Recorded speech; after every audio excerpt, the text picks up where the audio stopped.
हिंदी की सुरुचिपूर्ण कहानियों के चैनल में आज सुनिए सुप्रसिद्ध कथाकार मालती जोशी जी की पारिवारिक और सामाजिक कहानियों की श्रृंखला में उनकी लिखी हुई कहानी दलदल। तो शुरू करें कहानी दलदल। पापा की चिट्ठी आई थी। ताऊ जी जब तक उसको पढ़ते रहे, प्रवीण सांस रोके बैठा रहा। उसे ये भी होश न रहा कि पुलाव से भरा चम्मच अधर में ही लटका रह गया है। ताई जी की भी शायद यही हालत थी। पापा की जब भी चिट्ठी आती यही आलम होता था। पत्र पढ़कर ताऊ जी ने जेब के हवाले किया और चश्मा उतारते हुए बोले, अरे ये क्या, तुम लोगों ने खाना क्यों रोक दिया? Carry on carry on. और वे खुद अपनी प्लेट के साथ जुट गए। क्या लिख रहे हैं? ताई जी ने डरते डरते पूछा। ताऊ जी ने एक क्षण खाना रोक कर देखा और फिर ठठाकर हंस पड़े। लिखेगा क्या, परसों ज्वाइन कर रहा है। सच? ताई जी ने और प्रवीण ने एक साथ कहा। प्रवीण ने तो एकदम निढाल होकर कुर्सी पर सिर टिका दिया। लगा जैसे एक बहुत बड़ा बोझ दिल से उतर गया है। न उसे अब खाने में इंटरेस्ट रह गया था, न उन लोगों की बातों में। और कोई दिन होता तो उसे यूं बैठा देख ताई जी घबरा जाती, प्रश्नों की बौछार से उसे बेदम कर देती। पर आज उन्हें भी फुर्सत नहीं थी। आज उनका मोर्चा ताऊ जी की ओर था और वे भरसक उनकी बमबारी का जवाब दे रहे थे। अब उन लोगों को ये डर नहीं था कि प्रवीण पास बैठा सब कुछ सुन रहा है। अब तक तो ये हाल था कि वो छटपटा कर रह जाता, पर कुछ भी ठीक से नहीं जान पाता था। उसे बच्चा जो समझते हैं। अब सारी चर्चा उसके सामने हो रही थी तो खुद उसे कोई रुचि नहीं रह गई थी। उसके लिए तो यही एक समाचार महत्वपूर्ण था, पापा ने ज्वाइन कर लिया है। खाने की टेबल से उठा प्रवीण पढ़ने की मेज पर आकर डट गया। केमिस्ट्री की मोटी किताब उसने सामने खोलकर रख ली थी, पर मन उसका अतीत के गलियारे में ही भटक रहा था। उसकी हालत ऐसी हो रही थी जैसे वो कोई डरावना स्वप्न देखकर जागा हो। जागने के बाद भी जैसे उस स्वप्न का आतंक मन पर बना रहता है, उसी तरह ये बीच वाले 2.5 वर्ष उसके मन मस्तिष्क को झकझोर रहे थे। 2.5 वर्ष? हाँ, पूरे 2.5 वर्ष। और ये 2.5 वर्ष किसी दुःस्वप्न से कम नहीं थे। उससे पहले वाली उसकी ज़िंदगी कितनी अल्हड़ अलमस्त और खुशनुमा थी। क्या पापा की बहाली के साथ मौज मस्ती वाले वे दिन लौट आएंगे? क्या चटकी हुई तस्वीर में फिर से रंग भरा जा सकेगा? कब चटकी थी ये तस्वीर पहली बार? उसे आज भी वो दिन कल की तरह याद है। जीवन की कठोर वास्तविकता से उसका प्रथम साक्षात्कार उसी दिन हुआ था। अप्रैल की उमस भरी शाम थी। दोस्तों के साथ धमा चौकड़ी मचाकर वो शाम ढले घर लौटा था। किसी फिल्मी धुन पर थिरकते हुए उसने बरामदे में पैर रखा ही था कि सुना ड्राइंग रूम में पापा किसी से बात कर रहे हैं। पापा के पास कोई बैठा है। इसमें नया कुछ नहीं था, ये तो नियम सा था, पर पापा जिस आजिजी से बात कर रहे थे उससे उसे कौतूहल हुआ। उसने झांक कर देखा, शांतिलाल थे और पापा बड़े विनम्र अंदाज में कह रहे थे, शांतिलाल जी, किसी तरह बेबी की शादी तक इस खबर को दबा दीजिए बस। मैं कोशिश तो कर रहा हूँ सर, शांतिलाल जी ने दांत निपोड़ते हुए कहा, पर आप तो जानते हैं दफ्तर में कैसे कैसे घाक बैठे हुए हैं। वो शर्मा तो सबसे कहता फिर रहा था कि वो भोपाल में ऑर्डर देख कर आया है, उसी की उड़ाई हुई खबर है सर। कैसी खबर पापा? प्रवीण ने हॉल में घुसते हुए एकदम पूछ लिया था। पापा ने चौंक कर उसे देखा। क्षण भर को वो जैसे काठ हुआए, पर दूसरे ही क्षण उनका चेहरा तमतमा उठा। कड़क कर बोले, तुम अपना काम देखो, हर जगह दखल देने की जरूरत नहीं है। प्रवीण सन्न रह गया।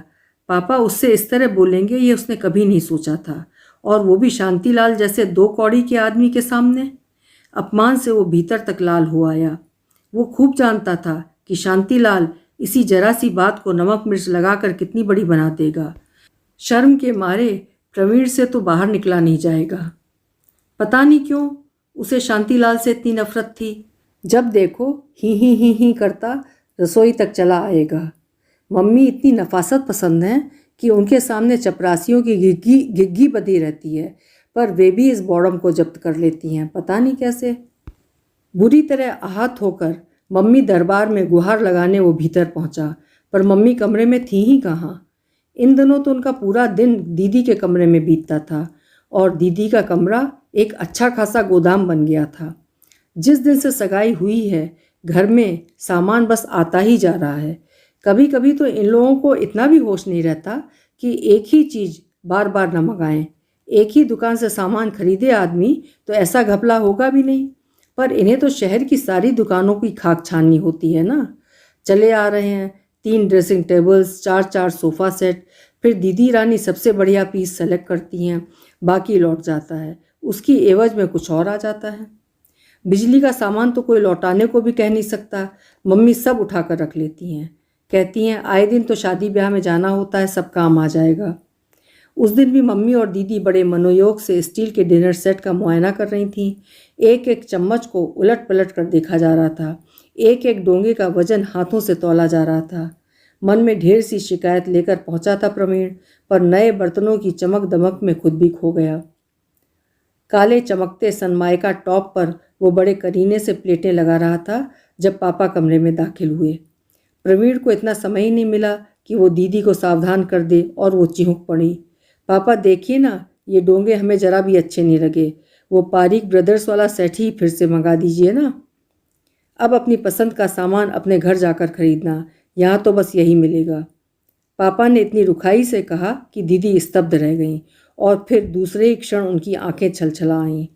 पर पापा को जैसे जरा भी मतलब न था। उसी रूखे स्वर में बोले, और बेबी अब जरा ढंग से बोलना भी सीख लो, हर बार का मिमियाना अच्छा नहीं लगता। यह तो हद थी, प्रवीण ने भी इसकी कल्पना नहीं की थी। मम्मी तो एकदम फट पड़ी जैसे। वो जमकर महाभारत हुई फिर कि आसपास मंडराते नौकरों का भी होश नहीं रहा। जंगल में लगी आग की तरह पापा के सस्पेंशन की खबर शहर में फैल गई। उससे भी तेजी से बदलने लगे लोगों के तेवर। नए व्यक्ति के चार्ज लेते ही सुबह शाम घर पर जुड़ने वाला दरबार बंद हो गया। 24 घंटे अटेंशन में खड़े रहने वाले नौकर चाकर भी एकदम गायब हो गए। बहुत कम लोग थे जो पुराने अफसरों का स्मरण कर चक्कर लगा जाया करते थे। उनसे भी मम्मी इतनी नम्रता से पेश आती। दीदी की शादी जो सिर पर थी, अपमान, अवज्ञा और उपेक्षा, सारी स्थितियां दीदी की शादी की खातिर ही तो झेलनी पड़ रही थीं। नियत समय पर शादी हुई और दीदी विदा हो गईं। ट्रक भर के दहेज भरवा लेने के बाद भी हीरो के सेट के लिए बिसूरती रह गईं। जीजा जी भी बहुत ऊंची कल्पनाएं मन में लेकर चले थे। चांदी का थाल, हीरे की अंगूठी, टीवी, स्कूटर, उन्हें भी निराशा ही हाथ लगी और अपनी ये निराशा उन्होंने कई तरह से व्यक्त की। 20,000 नगद जेब में ठूसने के बाद भी समधी जी को शिकायत बनी रही कि उन्हें एयर कंडीशन्ड होटल में क्यों नहीं ठहराया गया। गरज यह कि कोई खुश नहीं था। खर्च बेशुमार हुआ पर रौनक न हो सकी। पर पापा को जैसे इन सब से कोई मतलब ही नहीं था। एक अजीब सी चुप्पी ओढ़े सारा काम निपटाते रहे। बारात अगर रूठ कर लौट भी जाती तो उन्हें जैसे कोई फर्क ही न पड़ता। सारी मान मनुहार भाग दौड़ मम्मी ही करती रहीं, अकेले उन्हीं की बेटी हो जैसे। बाद में इतनी जोरदार झड़प हुई थी दोनों में, फिर मम्मी रूठ कर नाना जी के यहाँ चली गई थी। वहाँ भी मन लगा तो गांव चली गई। चकर घिन्नी की तरह प्रवीण साथ लगा घूमता रहा। 2 महीने गांव में बोर होने के बाद भी लौटने की कल्पना उसके लिए सुखद नहीं थी, पर पढ़ाई का भी तो प्रश्न था। यह तो अच्छा हुआ ताऊ जी उसे अपने यहाँ लिवा लाए। यहाँ उतना आराम नहीं था, घर भी छोटा सा था। बदली हुई परिस्थितियों में मम्मी पापा के पास रहना बहुत कष्टकर था। तो क्या बरखुरदार, फिर छुट्टियों में जगदलपुर का प्रोग्राम बन रहा है? ताऊ जी ने उसकी पीठ पर धौल जमाते हुए कहा तो वो चौंक पड़ा। जगदलपुर क्यों? अरे बेवकूफ़, तेरे पापा की वहीं तो पोस्टिंग हुई है। सच? उस समय तो खुशी के आवेश में पूछना भी भूल गया था। इसका मतलब है इस बार की छुट्टियां सचमुच की छुट्टियां होंगी। इस बीच वो घर जाता रहा है, घर यानी कि पापा का नया हेडक्वार्टर, पर वहाँ घर जैसा कभी नहीं लगा। पिंजरे में बंद शेरनी की तरह परेशान मम्मी और दिन पर दिन बुढ़ाते पापा को देखकर मन और उदास हो जाता। कितनी कितनी फरमाइशें मन में लेकर जाता, पर वहाँ जाते ही जैसे जबान पर ताला पड़ जाता। 2 बार दिवाली आई और चली गई। उदासी का अंधेरा वैसा ही कायम रहा। इस बीच उसका हायर सेकेंडरी का रिजल्ट भी आ गया। 3 विषयों में डिस्टिंक्शन लेकर वो फर्स्ट क्लास में पास हुआ था, पर सबके मन इतने बुझे बुझे से थे कि खुशी आधी ही रह गई। लेकिन इस बार नज़ारा कुछ और होगा, रौनक कुछ और होगी। वो अधीरता से दिन गिनने लगा और पेपर समाप्त होते ही रस्सी तुड़ाए बैल की तरह भाग लिया। दोस्तों के साथ पिक्चर देखने का आकर्षण भी उसे रोक न सका। छत्तीसगढ़ एक्सप्रेस से नीचे पांव दिया ही था कि मम्मी पापा दिखाई दे गए। वो उसे लेने रायपुर तक चले आएंगे, ये उसने सोचा भी नहीं था। उनका उत्साह देखकर वो खुशी से भर उठा। ये खुशी इसलिए भी थी कि पापा के चेहरे पर पुरानी चमक लौटने लगी थी। मम्मी की आंखों के गिर्द गहराती छाया अब धुंधली पड़ने लगी थी। उसी उत्साह से उसने घर में पांव दिया। नई जगह थी, नया घर था, पर परिचित सामान की परिचित महक से बौरा गया। हर चीज़ फिर उसी करीने से घर में स्थापित हो गई थी। मम्मी की सधी हुई आंखें हर कहीं चस्पा हो गई थीं। मम्मी ने दीदी को भी बुला लिया था। जीजाजी के आने की भी बात थी। दीदी की गुलगोथनी टीना सारे घर को गुलजार किए हुए थी। 8-10 दिन बाद रंगीन निमंत्रण पत्रों का एक ढेर मम्मी के पलंग पर दिखाई दिया। ये क्या है मम्मी? उसने पूछा। अरे 15 को तेरी सालगिरह है ना? सालगिरह तो है, लेकिन इतना बड़ा आयोजन? थोड़ी रौनक हो जाएगी रे। इतने दिन से किया ही क्या है? समीर भी आ रहा है, उससे भी सबका इंट्रोडक्शन हो जाएगा। ठीक ही तो कह रही थी मम्मी, इतने दिनों से किया ही क्या है? जाने कितने मौके आए और चले गए। दीदी पहली बार टीनू को लेकर आई थी, तब भी कुछ ना हो सका था। इस बार सब लोग इतने बड़े माहौल में इकट्ठा हो रहे हैं, सेलिब्रेट तो करना ही चाहिए। जीजा जी भी तो देखें, वे किस घर के दामाद हैं। मम्मी के उत्साह की छूत जैसे सबको लग गई। बड़े जोर शोर से मेनू कार्ड बनाया जाने लगा, सजावट की प्लानिंग होने लगी। प्रवीण ने तो रिकॉर्ड्स की सूची तक बना ली। उसी शाम सब लोग इसी तरह की चर्चा में मगन थे कि जमुना बाबू चुपचाप आकर कोने में खड़े हो गए। जमुना बाबू प्रवीण को शांतिलाल की याद दिलाते थे, उसी तरह बेरोक टोक घर में घुसे चले आते थे। प्रवीण को बड़ी कोफ्त होती थी कि पापा एक ना एक नमूना क्यों पाल लेते हैं और मम्मी उन्हें क्यों कर बर्दाश्त कर लेती हैं। क्या बात है बड़े बाबू? पापा ने रौबदार स्वर में पूछा। सर, वो कुछ नाम याद आ गए थे, आप इजाज़त दें तो ऐड कर लूँ। दिखाइए। जमुना बाबू ने विनम्रता की मूर्ति बन वो कागज़ पापा के हाथों में थमा दिया। कुछ देर तक पापा उन्हें पढ़ते रहे, फिर उन्होंने कागज़ लौटा दिया। चश्मा उतारते समय उनका माथा सलवटों से भर गया था। बड़े बाबू जी, क्या इन लोगों को बुलाना ज़रूरी है?